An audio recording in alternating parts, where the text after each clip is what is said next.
1 billion and 40 million zloty is the total amount of loans taken out by Poles in October this year alone. This is almost half as much again as a year ago. So much that the Poles in power today in the election campaign promised that the price tag would disappear. What has happened? Today I'm taking a closer look at the situation. I think that when you took a 100 zloty a few months ago, you could buy something for it, and now you buy a little something and you've already spent it all. There is no revalorization or compensation, even when it comes to the rate of inflation. Donald Tusk promised Poles prosperity before the elections.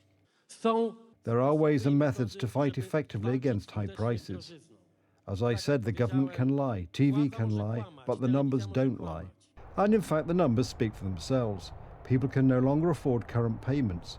Loan companies in October 2024 granted cash loans of 1.39 billion zloty, 44.6% more than a year earlier, according to data from the Credit Information Bureau.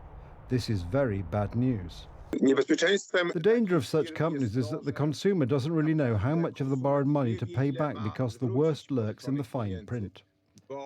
If someone goes to a loan company, it means that they most likely left with a receipt from the bank. Therefore, it is a fatal signal to all of us that society is getting poorer quickly. Prices, of course, are rising the whole time. So Poles have tightened their belts. But according to the head of the Ministry of Finance, it's good that Poles have less money to spend because they will be able to save more. High interest rates persist, prompting Poles to save a little more, buy a little less in stores, except that there is no money to save. More than half of Poles say that if the cost of living makes them unable to pay their high bills, they will cut spending primarily on entertainment, as well as on clothing and shoes, according to a survey by the National Debt Register. But according to the Minister of Climate and Environment, Paulina Henning-Kloska, textiles, from the point of view of the climate, it's even good if we buy less of this kind of stuff, because it causes emissions. The situation of the Polish economy is saved by the Poles themselves, who know that they need to tighten their belts, but in order to have more money, they need to work more. First and foremost, people know how to work and want to work, and they contribute to the fact that economic growth is not negative as it is in Germany, but positive, however.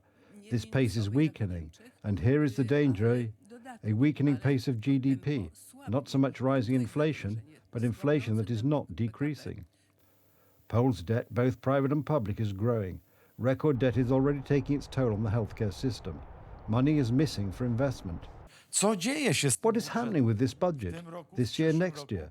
Though we have a gigantic indebtedness of Poland with a huge budget deficit accumulated in these 2 years of 500 billion zloty, which we have never seen in the history of the Third Polish Republic, and all these development programs are not there. The budget bill for 2025, which the Sejm is working on, projects that next year's deficit will reach an astronomical level of nearly 289 billion zloty.